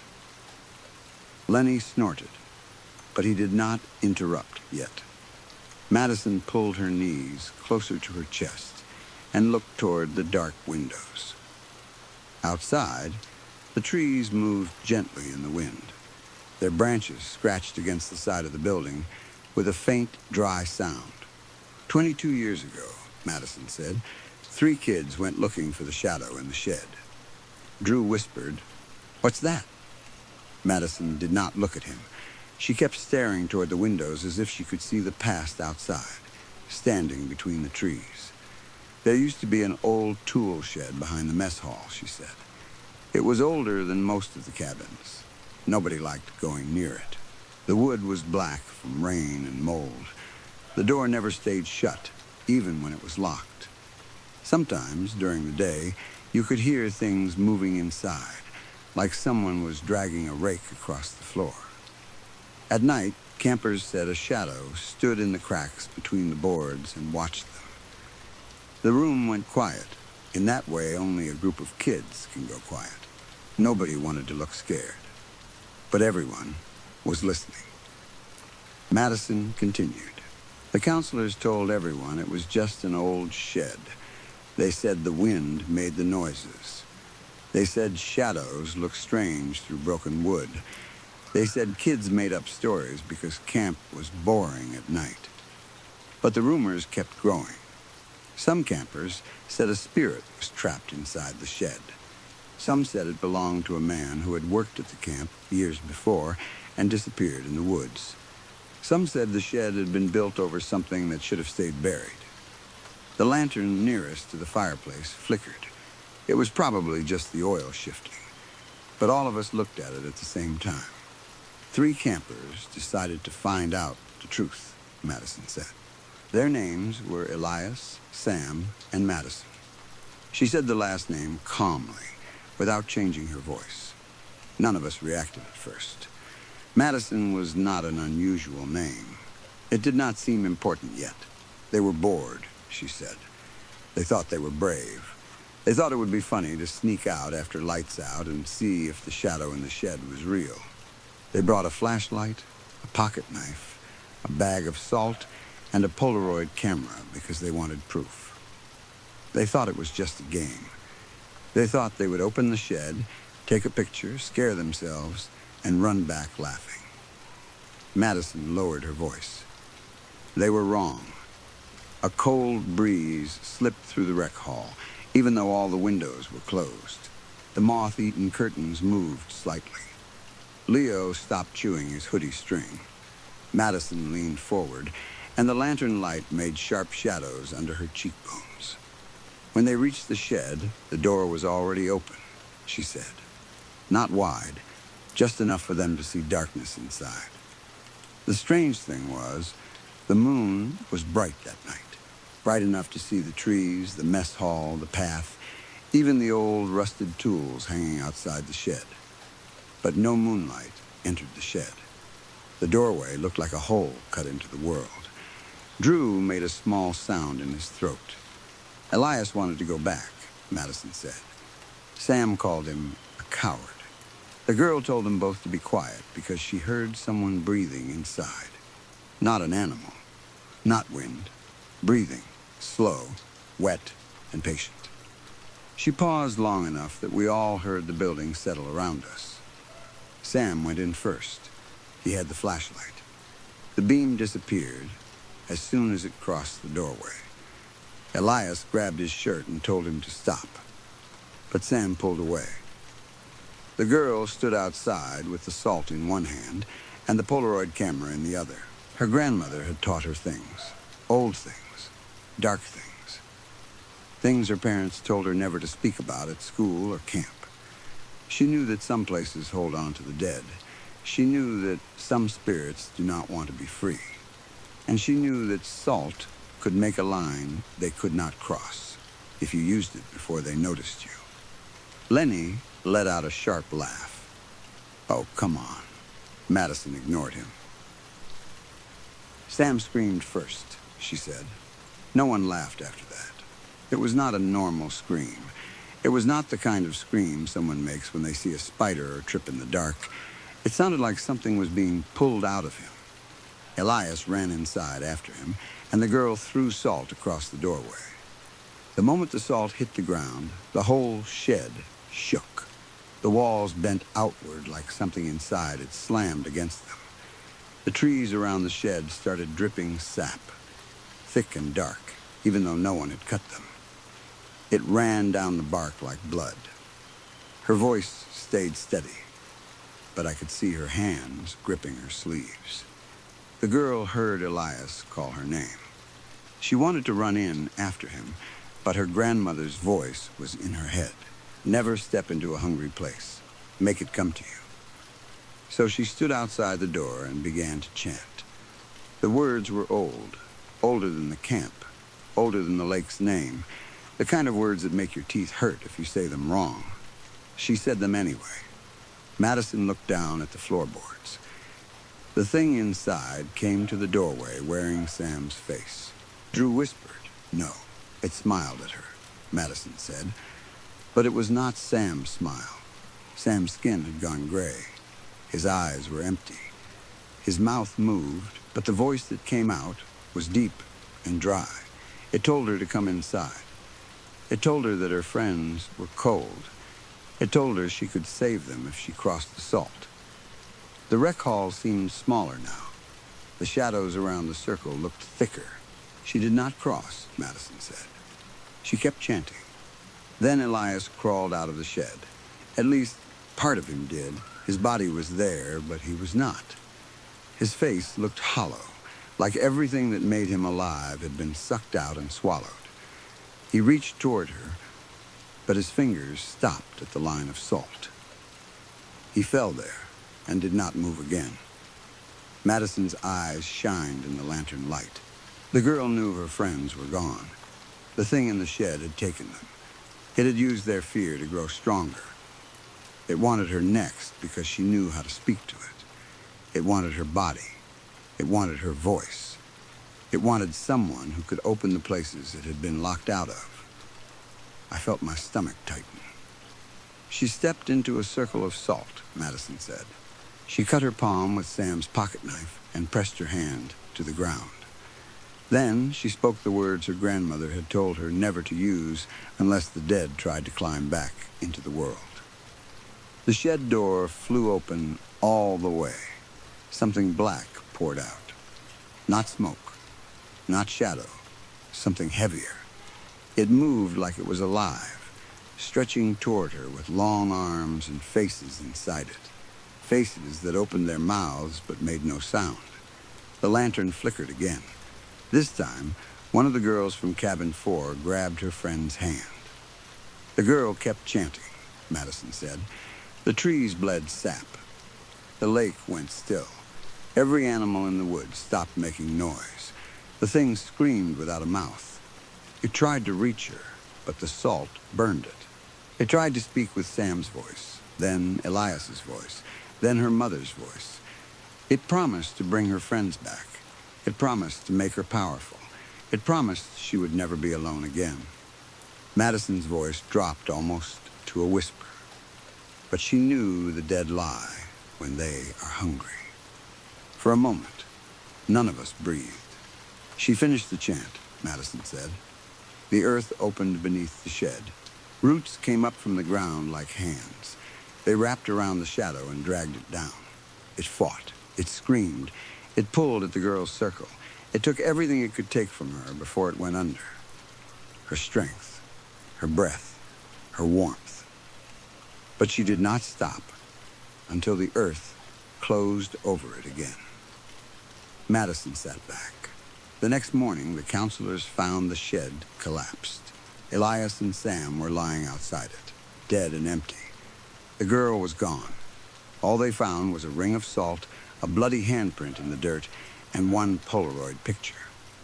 The room stayed silent after she finished. Outside, the wind moved through the trees and the old building creaked around us. I remember looking at Madison and feeling like she had not just told us a story, she had given us a warning. Then Lenny ruined it. Do you expect us to believe that? He said. His voice was too loud, and it made a few people jump.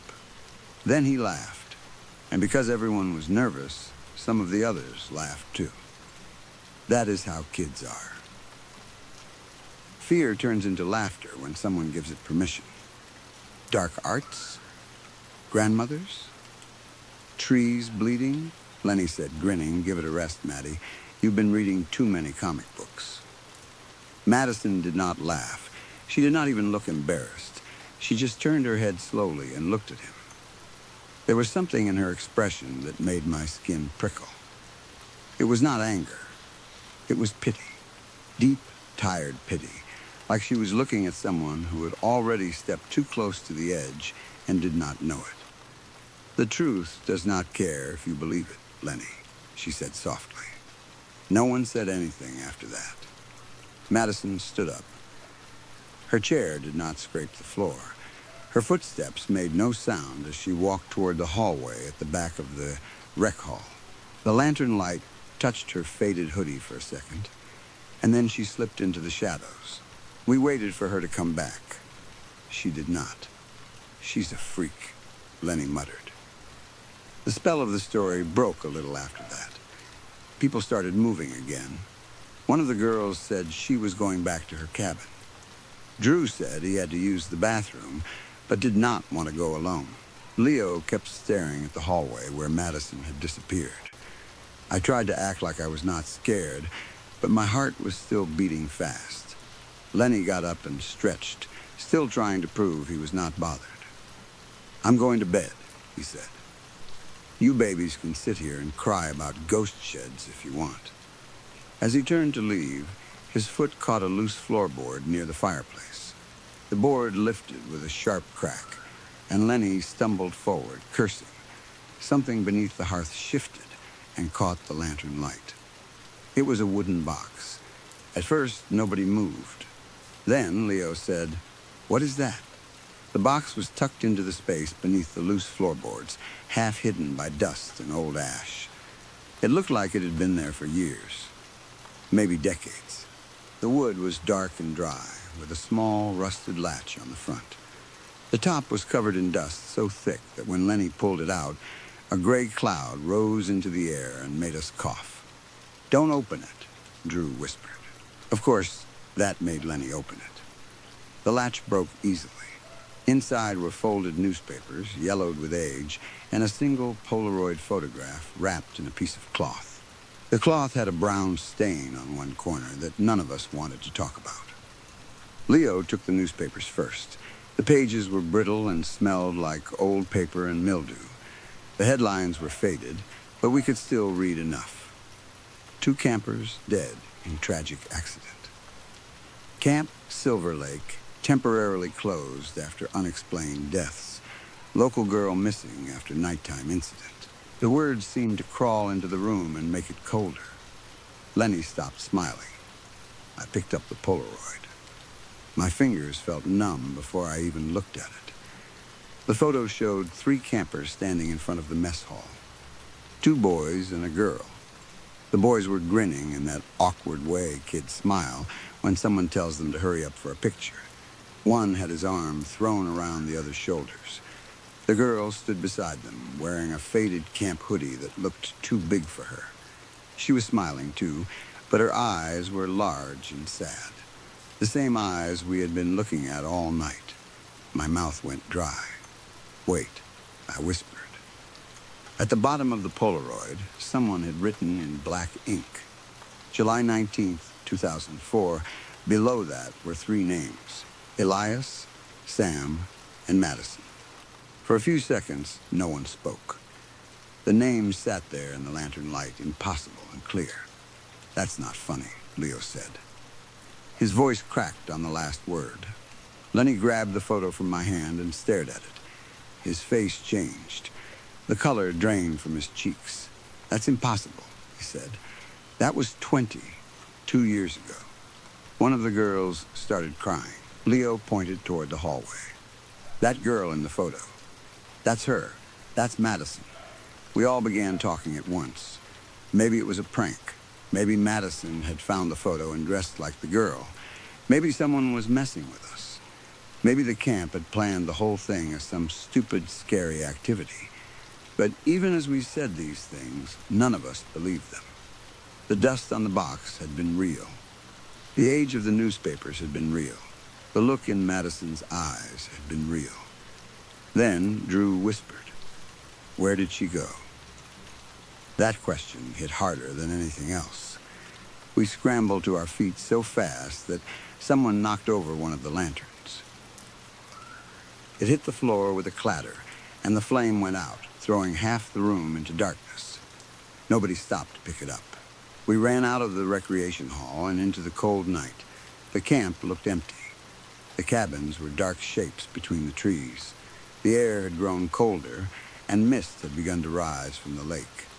The path lights flickered weakly, making little circles of yellow in the mud. Somewhere far away, an owl called once, and then went silent. We ran toward the cabins, slipping and stumbling on the wet ground. Madison had to be sleeping somewhere. She had to be a real camper. There had to be a bunk with her things on it, a bag under the bed, shoes by the door, anything that proved she was there, like the rest of us. We checked cabin 3 first, because that was where I thought I had seen her. The door creaked when Leo pushed it open. Inside, the room smelled of old wood, damp clothes, and bug spray. The bunks were lined against the walls, blankets twisted and bags open beneath them. A few kids sat up, angry and confused, asking what we were doing. No Madison. We checked cabin 1 next. Then cabin 4. Then the small extra cabin near the nurse's station that some of the late arrivals used. In the last cabin, there was one empty bunk by the window. For 1 second, I thought we had found it. But when I stepped closer, I saw that the bed was perfectly made. Too perfect. The blanket was pulled tight. The pillow sat flat and untouched. A thin layer of dust covered the mattress. No one had slept there that summer. Maybe no one had slept there in years. Drew started crying harder. Lenny kept saying, "No, no, no," under his breath, like repeating it could make the world normal again. We ran to the counselor's cabin. Judy, the head counselor, slept in the small building beside the office. We pounded on the door until lights came on inside. After a minute, Judy opened it in an oversized sweatshirt, her hair messy, her face bleary and annoyed. "What is going on?" she snapped. "Do you have any idea what time it is? Where's Madison?" I gasped. Judy blinked. "Who?" "The girl who was just in the rec hall," Leo said. "She told us the story about the 3 kids in the shed. Where is she?" Judy frowned. At first she looked angry, then confused. Then something else passed over her face, something uneasy. "There is no Madison in this session," she said slowly. Lenny shook his head hard. "Yes, there is. She's small, dark hair, gray hoodie. She's been here all week."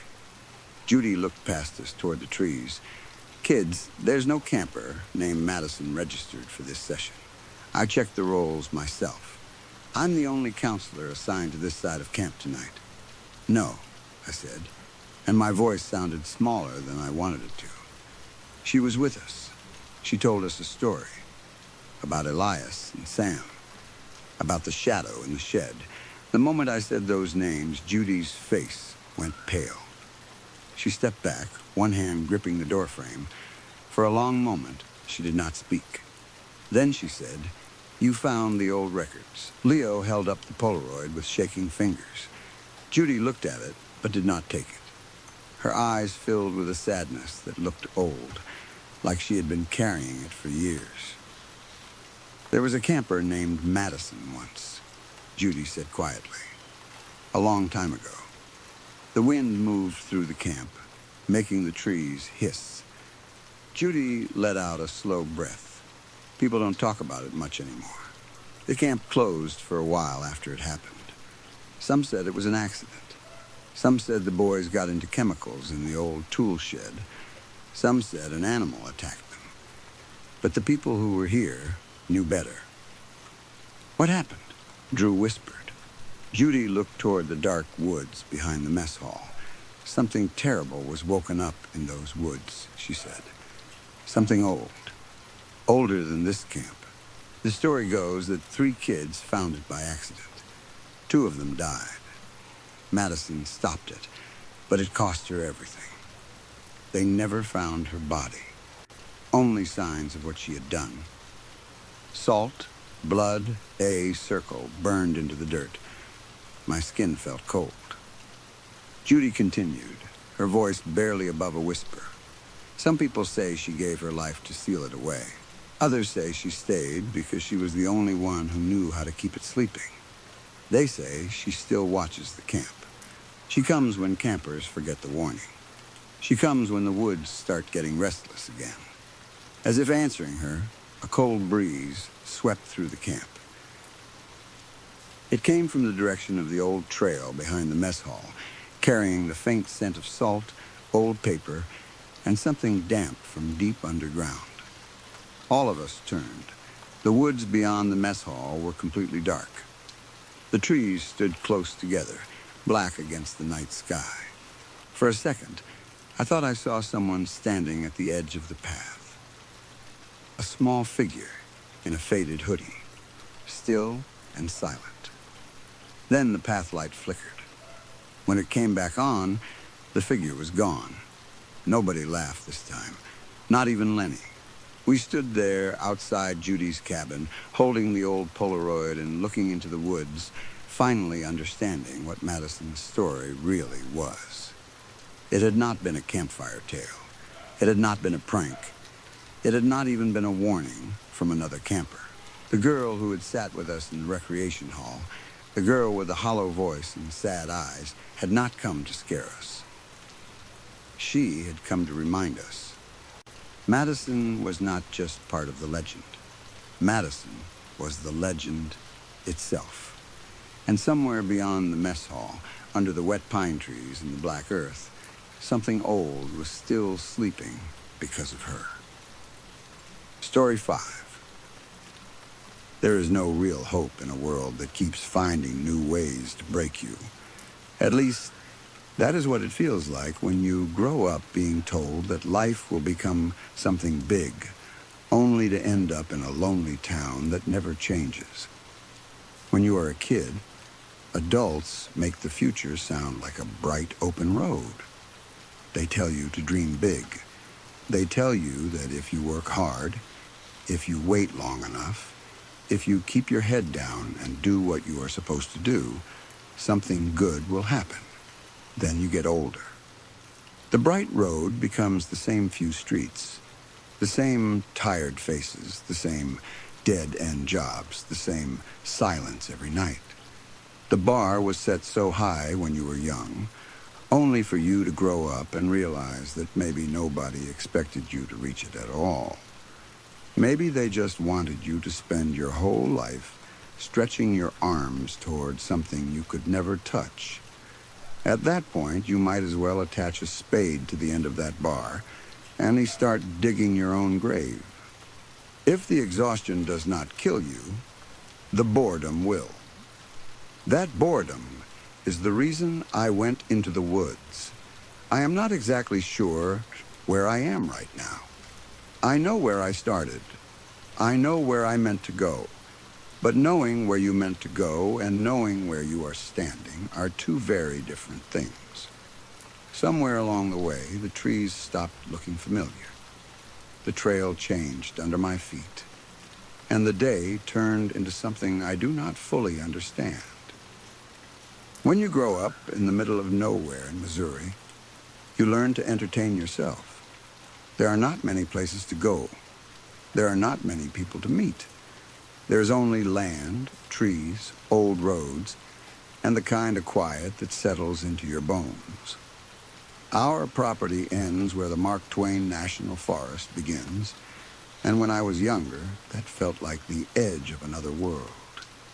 What better way to cure boredom than to explore an endless place full of trees, trails, cliffs, caves, and old stories? And no one knew where I was going. I did not tell anyone. That was part of the point. There is no thrill in safety. I had not walked those woods in more than 10 years. When I was younger, I knew the trails better than I knew the streets in town. I knew which rocks were loose, which creek beds stayed dry in summer, and which trees could be climbed without snapping a branch under your feet. But time changes things. Or maybe it only changes the way you remember them. I still faintly remembered the landmarks. There was the dry creek that acted as a natural property line. In spring, it sometimes carried a thin line of muddy water, but most of the year it was nothing but stones, leaves, and cracked earth. There was the crooked tree that leaned over the trail, its long arm pointing north like it was trying to warn travelers. There was the sunken cliff face, which made a decent shelter from spring rain and turned into a cold stone fortress in winter when ice formed along the rock. Some of those places had stories. Dog Bluff had one of the older ones. It was said to be the place where a loyal coon dog met the end of its final hunt. The bluff was shaped like a crescent and stood about 30 feet high. Right in the middle of it, a tree grew out from the rock at a perfect angle. A raccoon had used it as an escape route one night while hunters and dogs followed below. I will spare the details about what happened to the dog. Just know that hunters always get their revenge, even when the thing they want revenge on is just doing what nature made it do. And where did I find myself today? Lover's Leap. The story behind Lover's Leap is simple, at least on the surface. Two people loved each other, but life was pulling them apart. Their families did not approve, or one of them was promised to someone else, or the world was simply too cruel to let them stay together. There are different versions. In the end, they decided they would rather die together than live apart. So they climbed the cliff. Then they jumped. That was why people called it Lover's Leap. Most people hear a story like that and think it is sad and romantic. I never did. I always thought there was something deeper and uglier inside it. Something people did not want to talk about. Maybe the lovers were not alone when they jumped. Maybe one jumped and the other was pulled. Maybe the story became romantic because people would rather talk about love than fear. The Ozarks do not get enough credit for horror. People think horror belongs in old castles, empty hospitals, abandoned towns, or deep swamps. They forget about the hills. They forget about the woods where sound travels strangely and shadows move when nothing should be moving. They forget that in these forests, you hear things. You see things. Animals. Mostly. Mostly is the important word. I continued down the trail toward the base of the hill. The air was cool, and the treetops swayed in the breeze above me. Sunlight broke through the thick leaves in uneven patches, casting moving shadows across the ground. Moss covered parts of the trail, soft and green beneath my shoes. It should have felt peaceful. For a while, it did. The trail began to climb sharply. For about a quarter mile, it rose in a steady slope that made my legs burn. Weathered rocks had broken loose over the years and scattered across the path. If you were not careful, they could slide under your shoes and send you down hard. I moved slowly, using a broken branch I had found as a walking stick. It looked a little like a wizard's staff. If I had been 15 years younger, I probably would have pretended to cast fireballs at squirrels. That thought made me smile for a second. Then I heard a branch break farther up the trail. I stopped and looked up quickly. Nothing moved. The trees stood still except for the wind. The shadows shifted across the trail. I listened, holding my breath. No footsteps, no voices, no animals running away. Only the faint whisper of leaves. I guess I need to pay more attention, I muttered. I kept walking. A few minutes later, I found the broken branch lying across the path. It was thick enough that I did not want to step on it and risk slipping, so I reached down and grabbed the heavy end. It snapped in half in my hand. Rotted. I looked at the piece I was holding, then up at the tree it had fallen from. The tree looked healthy from where I stood. Green leaves, strong trunk, nothing dead about it. Yet the branch in my hand was soft and rotten inside. I looked down at the rest of it, blocking the trail, and shook my head. Forget it, I said. I tossed the broken part aside and stepped over the rest. That was when it caught my right pant leg. My foot jerked back. I hopped on one leg, trying to pull free. The loose rocks under my other foot shifted suddenly. My balance disappeared. I threw my arms out, but it was too late. I hit the ground hard. Sharp rocks bit into my palms. Ow, goddammit, I hissed. Stupid branch. The pain stung more than it should have. I sat there for a moment, breathing through my teeth, angry at myself for being lazy. I should have moved the branch properly. I should have paid attention. But no. I had to act like I knew these woods better than they knew me. I wiped my hands on my jeans. They felt wet. I looked down. The rocks beneath my palms were glistening red. Then I looked at my hands and saw blood smeared across the skin. I sighed and shook my head. Of course, I had not brought anything with me. No water, no first aid kit, no flashlight, no knife, not even a backpack. There is no thrill in safety. The trail finally leveled out as I got closer to Lover's Leap. I had been so focused on not falling again that I did not notice the ringing at first. It was faint, a high, thin sound in the air. At first I thought it was in my ears. Maybe I had hit the ground harder than I realized. Maybe my blood pressure had jumped from the climb. But then I noticed something else beneath the ringing. Silence. The woods behind it were too quiet. No birds, no insects, no rustling animals, just that thin ringing sound and the soft creak of trees. Are you okay? I froze. A woman's voice came from ahead of me. I thought I heard someone fall earlier. My body went stiff. I looked up and saw her standing near the ledges. She must have come from another path. That was the only explanation. There were old side trails all through these woods, some made by deer, some by people, some by water, running down the hills over many years. She could have come from any of them. Still, I had not heard her approach. "Oh," I said, forcing a nervous laugh. "Yeah, thanks, I'm good." I paused and glanced around. "I didn't expect to see anyone else up here," I added. "Not many people know about Lover's Leap." She smiled.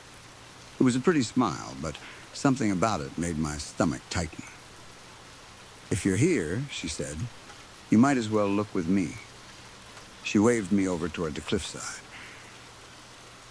I hesitated. There are moments in life when your body understands danger before your mind does. Your skin tightens, your throat dries, your feet want to move backward, even though you do not know why. I felt that then, standing on the trail, looking at her smile. But I was tired of being bored. I was tired of being afraid. And she looked harmless. So I shrugged. "Sure," I said. "Why not?" I walked closer. Lover's Leap was not one clean cliff edge. Several narrow ledges stuck out from the cliff wall, each one extending 5 or 6 feet into open air. None of them looked thicker than 3 or 4 feet. They were flat enough to stand on, but old and weathered, with cracks running through the stone and moss growing along the edges. I stopped before stepping onto one. "This is far enough for me," I said. The woman giggled. "What?"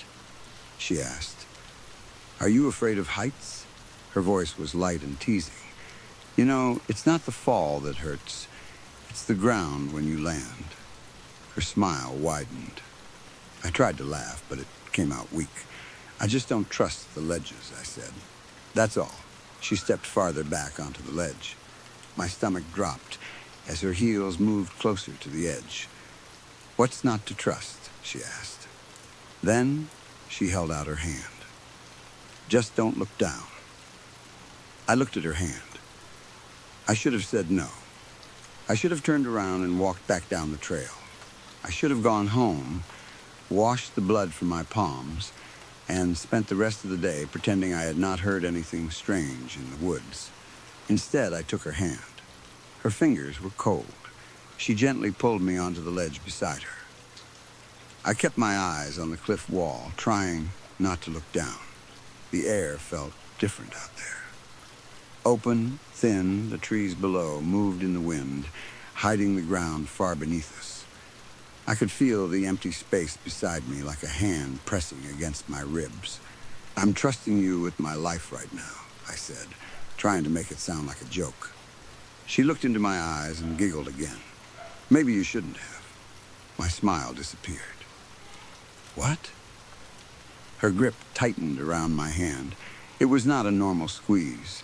It was sudden and painful, her fingers pressing hard enough to make my bones ache. She took another step backward, and her heels were almost hanging over the ledge. "Why don't you trust me?" she asked. I tried to pull my hand back. She did not let go. Her eyes stayed on mine. She did not blink. "Why don't you trust me?" she repeated. Her giggle turned into a laugh. Her smile stretched wider, too wide. The corners of her mouth pulled farther than they should have, turning her face into something wrong. Something that was still almost human, but not quite. Her teeth showed. Her eyes remained dead and bright. She was crushing my hand. "Hey," I said, panic rising in my voice. "You're really starting to freak me out." She placed her other hand around my wrist. Then she threw herself backward. For one horrible second, my body was dragged forward with her. The ledge tilted beneath my feet. The trees below rushed into view. I pulled back as hard as I could, planting my shoes against the rock, trying to keep both of us from falling. Pain exploded through my shoulder. Something popped. I screamed. "Stop!" I yelled. "Fucking stop, you crazy bitch. I don't even know you. The laughing stopped. Everything went still. My heart pounded so loudly that I could hear it in my ears. I could not breathe. My hand throbbed in her grip. When I looked down, my fingers were turning purple. She sighed. I did not want to look up at her face, but I forced myself to. Her body had relaxed. Her expression was blank now. Empty. Her eyes looked dead. Not focused on me anymore, but through me. Like I was a window and she was staring at something far behind my head. I began prying at her fingers with my free hand, trying to break her grip. "Let go," I whispered. "Please let go." Her eyes twitched. Then they snapped back into focus. "No," she whispered. "No, no, no." In one smooth movement, she pulled me closer. It was effortless, like I weighed nothing.